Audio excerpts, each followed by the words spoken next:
Ngayong araw guys, habang naghahanap nga pala kami ngayon dito sa Latagan ng mga kailanganin namin pyesa para sa aming Project Gas Scooter, ay meron nga pala kami ngayon dito na good catch na isang napakaangas at napakaboging vintage na motorized bike. Grabe, matagal na nga ulit namin guys gustong magkaroon ng gantong motorized bike, kaya binili na agad namin. Kaya meron na naman tayo ngayon madadagdag na magagamit pang long ride sa mga malalapit.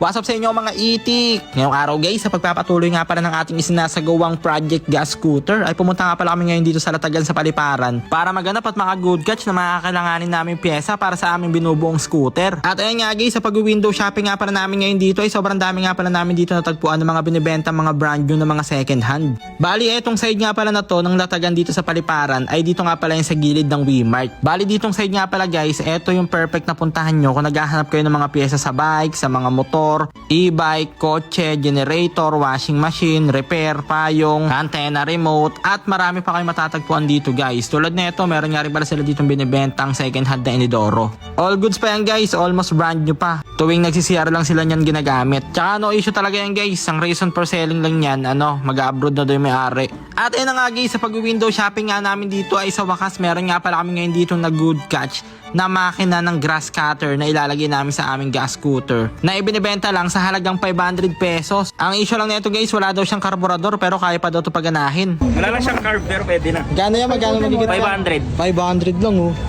Yun oh. Ito kaya natin nabili. Ito lang yan, ala kuya guys. Solid. Yan boy.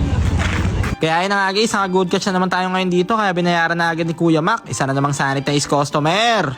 Ito ang ganda po kayo. Oh, ito lang ganda pa, ang kinis pa niya na. Ay, ayun ba? Akala ko yung solar panel tal eh. Ano? Naka-lowered no. Tsaka maganda, parang nakabating na yan tal ah. Ceramic coating. Ceramic coating na to.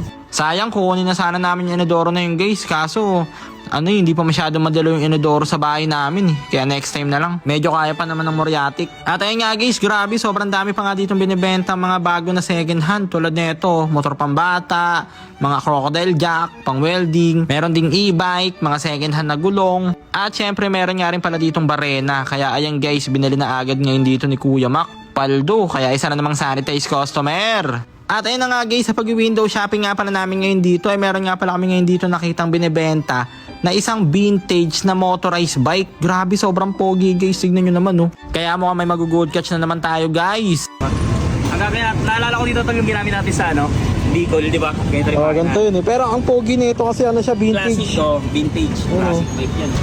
Papagandahin na lang natin siya. Solid guys oh. Kunin na natin niya? Kunin na natin totoo.